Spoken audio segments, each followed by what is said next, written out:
Human-wildlife conflict is a big problem all over the world today, and it's getting bigger. Imagine finding a baboon or two eating breakfast at your table.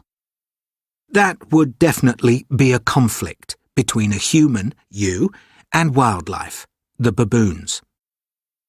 Because baboons are wild, this type of conflict could be dangerous. In Cape Town, South Africa, humans are interacting with baboons more than ever, right in their own neighbourhoods. Because about half of the natural baboon habitat and food in this region disappeared, baboons needed to find new ways to get food. So they started going into urban areas and stealing the food they need for survival. Baboons are very clever animals. Once they learn that they can easily get food from humans, they won't try as hard to hunt for their own food.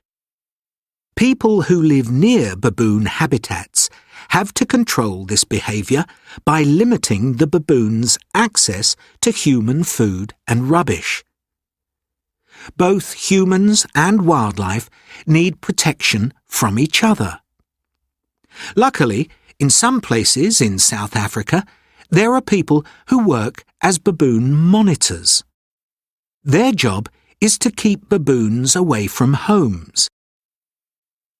Because baboons are afraid of loud noises, monitors use noise-making devices to frighten them away. They might also use paintballs to frighten the baboons. The monitors don't form relationships with the baboons, but they don't mistreat them either. They simply work to limit conflicts between humans and wildlife. Wild snow leopards in Central Asia face two big problems. The first is the loss of their habitat. This causes them to lose their natural food, so they hunt animals on farms for food. Local people don't want these leopards to harm the farm animals that they depend on for survival. So snow leopards need to find a different food source. The second problem facing the snow leopards is that people use their fur to make things such as handbags and shoes. So hunters look for and catch them. They often mistreat them when they catch them. The World Wildlife Fund is working to find solutions to these problems. The organisation hopes that education will bring a better relationship between people and leopards. Rhinos are in danger. In 1900, over 500,000 rhinos lived in their natural habitat in Asia and Africa. Now there are fewer than 30,000. Rhinos today are killed mostly for their horns. One organisation, Save the Rhino, is trying to protect rhinos. This is what they do, and what they say we need to do to stop the killing of rhinos. 1. Catch the hunters. Rangers have to go into the rhino areas and catch the hunters. Rangers must have excellent equipment to catch the hunters. 2. Check rhino numbers. Rhino monitors must often check the numbers of living rhinos. Rhino monitors should know when rhino babies are born. 3. Stop using rhino horn in medicine. We shouldn't use rhino horn in medicine. We should try to find other things to use instead. 4. Protect rhinos in sanctuaries. We have to keep some rhinos in protected places to have babies safely. We must not allow hunters into the sanctuaries. 5. Teach people about rhinos. We don't have to save rhinos ourselves. We must help people understand why it's important to save rhinos.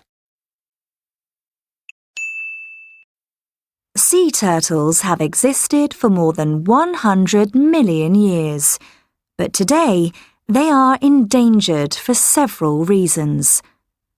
Sea turtle eggs are prey for seagulls and other animals, but humans are their biggest predator. People collect the eggs to sell them. Humans also eat turtle meat and sell their shells. We should help people find other ways to make money. Sea turtles also die when they get caught in fishing nets or when they eat plastic bags thrown in the sea. Fishermen should help turtles that get caught in their nets. We should keep the seas clean. People are building more houses by the sea, so sea turtle nesting areas are disappearing. We should ask governments to provide protected areas where turtles can lay their eggs. We shouldn't continue to take away sea turtles' habitats. Sea turtles cannot defend themselves. We must ask governments to make sea turtle protection laws. We must also rescue injured sea turtles. The Turtle Hospital in Florida is one organization that does this.